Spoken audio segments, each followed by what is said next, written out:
Sa puso ng isang naglalaking korporasyon ng buhay si Ken, isang businessman na hinahabol ang tagumpay. Hindi alintana ang oras, hindi inaalintana ang pagod. Para sa kanya, ang trabaho ay buhay at ang buhay ay trabaho.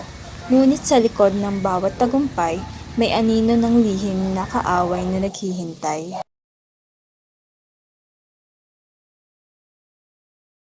Si Ken ay nastuktok ng kanyang karera. Ngunit ang tagumpay na ito ay nagdala rin ng mga kaaway, mga lihim at mga nakaraang pinilit niyang kalimutan. Hindi niya alam, ang pinakamalaking banta ay hindi galing sa mga kakumpetensya sa negosyo, kundi sa isang taong malapit sa kanya.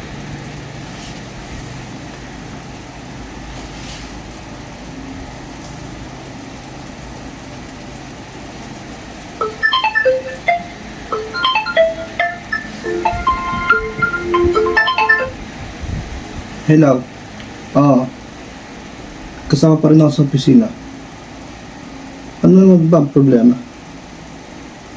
Hindi ka pa talaga titigil?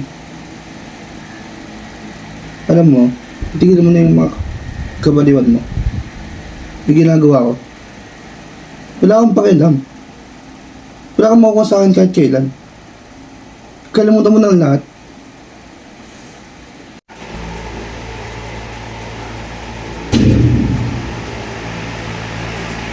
Ayan na yan. Sa loob ng marangyang opisina, ang buhay ng isang businessman ay nagtapos, hindi ng sakit, hindi ng katandaan, kundi ng galit at paghihiganti. At sa katahimikan ng opisina, ang isang buhay ay nawala, nag-iwan ng palaisipan na haharapin ng mga investigador.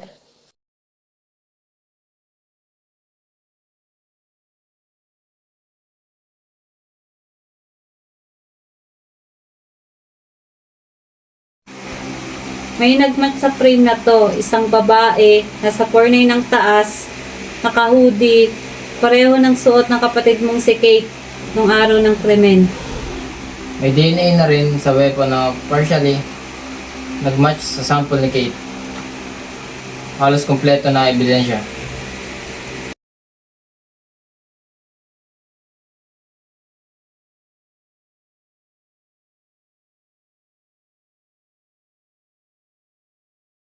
Bigay niyo sa akin ang full report.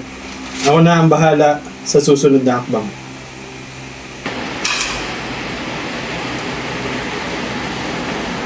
Kuya, alam mo na.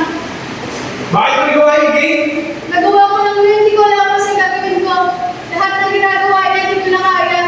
Okay, alam mo hindi lisensya ang galit para tumatay. Kuya, hindi ako makakawa ko. Hindi ako sundo. Kuya. Isinuko ni Labog ang kanyang kapatid, hindi dahil sa galit kundi dahil sa paninindigan. Masakit, ngunit ito ang tama. Ang hustisya ay hindi laging malinis. Minsan, may kasamang luha, sakripisyo at pagkasira ng pamilya. Ngunit sa gitna ng lahat ng iyon, ang katotohanan ang nananaig. Ito ang kwento ng isang kapatid na pumili ng tama, kahit pa masakit, kahit pa ang kabayaran ay ang puso niya mismo.